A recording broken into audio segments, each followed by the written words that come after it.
like I said, and he said February 2021, that's not good enough. I'm fighting. Fight's over. The rematch clause is expired. It's all Wilder's fault, and he made up a bunch of lies and things like that.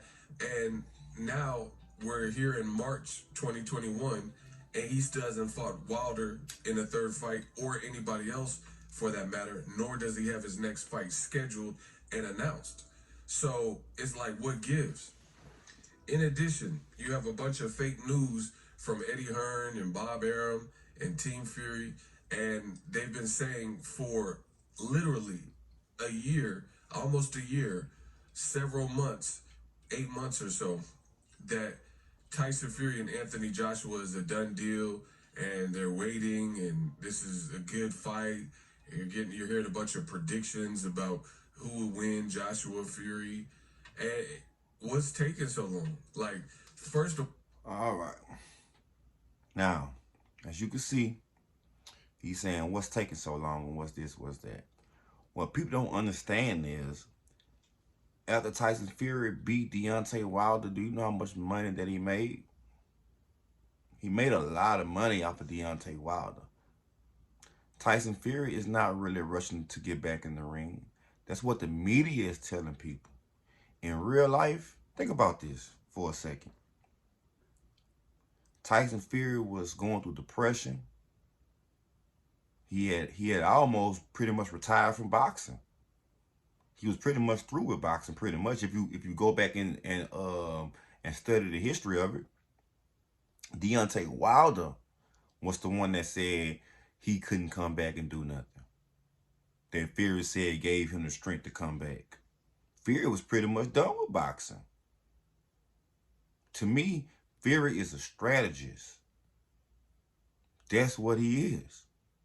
Fury came in, he found a way to beat Deontay Wilder, which he did. If you actually go back and watch that fight in 4K or 1080p on a real big screen and really watch it from round to round, I had to really watch it from round to round. Talking about the second fight, not the first fight, the second fight. And what I seen was Deontay Wilder getting beat. That's what I seen. I'm not jumping on the bandwagon or none of that. I seen Deontay Wilder getting beat. Now, whether he was drugged when he came to the ring or not, I don't know. I don't know. But we do know Tyson Fury has a history of cheating. We do know that. So if he has a history of cheating and you get in the ring with him and you're not aware of that, that's on you. So what Tyson Fury did, he pretty much came back out of retirement and depression.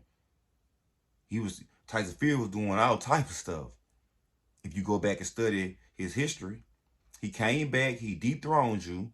Now he back chilling. He got his millions. Man, Tyson Fury is chilling. He's not quick to jump back in the ring with no Anthony Joshua and do this and do that, especially with this COVID going on and quarantine and all that. Man, I promise you, it's the people in the media that's pumping this up. I can promise you that.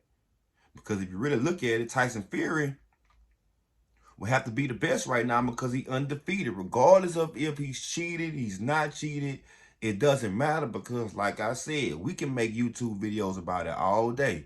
But if the boxing commission do not come out and say Tyson Fury has been caught cheating, it does not matter. See, that's the thing people kind of forgetting. You don't see none of these dudes, Hearns, or none of that saying Tyson Fury cheated. So regardless of how many subscribers you got, and people can comment this and that, if the boxing commission not saying anything, then hey. And that's what people are failing to realize. And I don't know if that's frustrating Deontay Wilder, but I really think that that's setting to Deontay Wilder head, like, he really got his belt took. I think when Deontay Wilder first got his belt took, I don't really think that it settled in with him. But I think as the months progress, I think he started realizing like this dude really tricked me out of my position. And it's my fault because I'm the one called him out of retirement. I'm the one said that he couldn't beat me. I'm the one said if he knocked me out, I'd go into retirement. This is things that Deontay Wilder said out of his mouth. Now, when he beat you, you don't even go to a press conference. Now, you got your fans speaking for you. They don't go like that. So all I'm saying is, I'm not mad at Tyson Fury. Not mad at him at all, bro. You can't hit you a sweet lick for a couple M's, a lot of M's, because Deontay Wilder, he did the bag 50-50. Did the bag 50-50, unheard of. And got his belt took. So now, to me, is Deontay Wilder finished? No, he's not finished. But he's got a lot of going back in the gym to do. He need to go back to the gym, and from watching that fight, it seemed like Deontay Wilder only count on this. Didn't seem like Deontay Wilder was saying, oh, I'm in the ring with a bigger person, a taller person, more weight, because Tyson Fury went into that second fight almost 30 or 25, 35 pounds weight bigger than Deontay Wilder. Like, come on. And all Tyson Fury was doing this. Left, right. He stutter stepping him. Left, right. Stutter stepping him. Left, right. Put my weight on you. You can go back and watch the tape of Deontay Wilder get knocked out when somebody hit him in his head. Back when he used to be, I think it was he was sparring. It was something like they got old videos out where he got hit in that spot. All Tyson Fury people did was they went studied and seen what Deontay Wilder's weakness was. And they seen with that left and right, got him. Deontay Wilder through their whole fight could not switch his style up. Go back and watch it. So really Deontay Wilder tricked himself out of his own position, bro. And instead of him coming out and saying, man, you know what? The man beat me. He was the better man tonight. He beat me. Let's do the trilogy. Let's get it on again. Because boxing is boxing whether you lose or not. Everybody done lost. Muhammad Ali done lost. But he ain't go ghost for almost a year either, though. So for all the fans who keep on saying that I'm hating or I'm just on the bandwagon, no, I'm not. I'm just telling it like it is. If you're a fighter when you lose, and you're a fighter when you win. Deontay Wilder shouldn't be on the internet doing interviews with such and such.com boxing. All that is cool, but you should be on the main scene saying what happened. If you call a man a cheater, you got to explain yourself of why you call this man a cheater. You just can't just come out and make a statement and then you just letting it go. I mean, are you suing him or, I mean, what's going on? I don't know, bro. All that, your king is here. Your king is here. And all that, man, I don't know, bro. I don't know Deontay Wilder, bro. You know what I'm saying? To me, bro, the black and white thing, it get the people, and I'm a Deontay Wilder fan for sure because the dude still was 49-0, 50-0. So I'm not knocking him, but what I'm saying is I would love to see a switch up. I would love to see, okay, the man, Tyson Fury coming in with a 1-2. I would love to see Deontay Wilder switch it up. When Deontay Wilder seen where he couldn't get this off right here, it was over with. Tyson Fury came in as the bigger fighter, the most strategic fighter. He was taller. He looked him more better. Whatever kind of water they gave you, Deontay Wilder, bro, I would advise you not to drink that no more, bro. Or whatever you talking about, bro. Because, I mean, you come in with this costume that I think that if Malcolm and Martin was sitting off in the crowd, they probably wouldn't have approved of you coming dressed like that.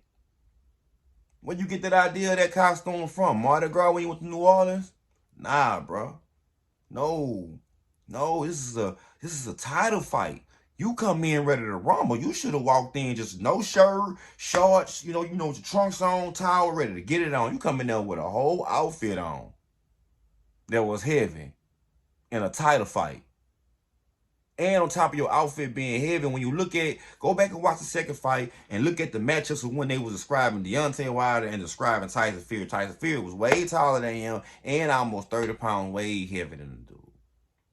That was almost a no-brainer. Bro. So, I'm not hating on Deontay Wilder. I'm just saying do better. Do better on studying your opponents, bro. And the second fight, you could tell that Either Deontay Wilder is a dude that'll fire you real quick if you tell him something, because through the whole fight, you never seen Mark Breland come and say, hey man, your ear looking busted. You know, if it keep doing that, you know, if it keep doing that, man, we just gonna stop the fight. Now, one time did you see anybody in his corner telling him anything? I didn't see anybody telling him to switch it up or none of that. So I can understand why Deontay Wilder was mad with Mark Breeden. If you're not really telling me nothing in the corner, I'm losing. Even though my ego is this big, I'm losing. But nobody's in my corner telling me to switch it up or none of that. So I can understand why Deontay Wilder was mad, because none of his people gave him a heads up. They didn't give him a heads up. Why? Because they was counting on this. The whole time they was counting on this, hoping he got it off. But all Tyson Fury did was do this. Tyson Fury, when Deontay Wilder was trying to throw that right hand, all Tyson Fury was doing was timing it. And he was using his head for the duck that way, and it was missing him. People not really paying attention to the strategy that Tyson Fury used, because they making it a black and white thing, and Tyson Fury cheated in all his other matches, and I totally understand. But if you actually go watch that second fight on the big screen and be unbiased about it, watch every time Deontay Wilder trying to set up his right hand, watch Tyson Fury, he timing it. He timing it. He doing like this here. And Deontay Wilder missing, and he pretty much grabbing Deontay Wilder with his hand and boom, doing that every time. Every time. It's your boy Chris Gaines. Please subscribe to the channel, like, share the content. I'm out. Peace.